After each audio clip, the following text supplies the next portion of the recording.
Всем доброго дня, с вами Зада. Я рада приветствовать вас, мои дорогие подписчики и гости моего канала. В преддверии рождественских и новогодних праздников хочу поделиться с вами рецептами праздничных блюд. И одно из этих блюд – это стейки из лосося. Это блюдо можно готовить как на праздничный стол, так и в воскресные дни для своих родных. Рыба получается сочной, вкусной вот именно в этой заправке. Начнем с того, что надо промыть рыбу, очистить, просушить. И далее сухие ингредиенты заправки положить в миску и затем добавить жидкие ингредиенты, перемешать и тщательно смазать рыбу. Сначала мы с одной стороны смазываем и затем втираем руками.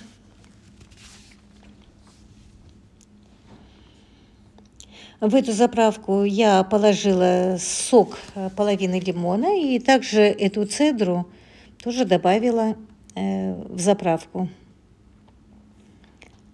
Вот, переворачиваем и смазываем точно так же с другой стороны. Я хочу отметить, что эта заправка подходит для любого вида рыбы. Пусть это будет кита или горбуша или форель. Все равно подходит и будет очень вкусно. Главное, эту рыбу не передержать в заправке и не передержать в духовке. Это главный секрет приготовления сочной и вкусной рыбы.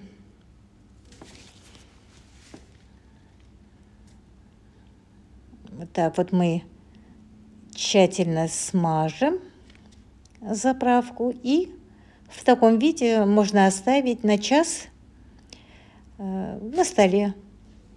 Но если вы хотите, чтобы заправка прямо впиталась хорошо, можно еще на час оставить, но не более. На 2 часа или на 3 часа, но не более.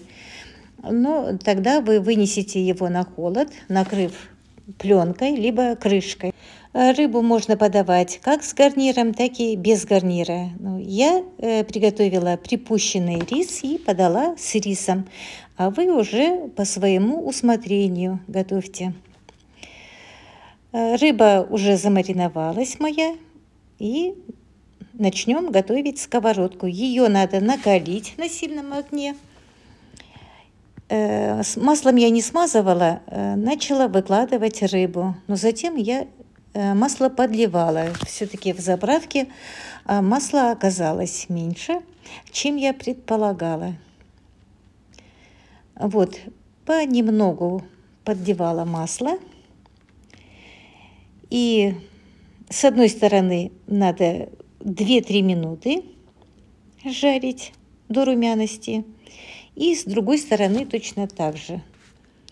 Как пожарим всю рыбу, ее надо выложить в противень и запечь в духовке, заранее разогретой до 200 градусов, минут 10-15, максимум 20 минут.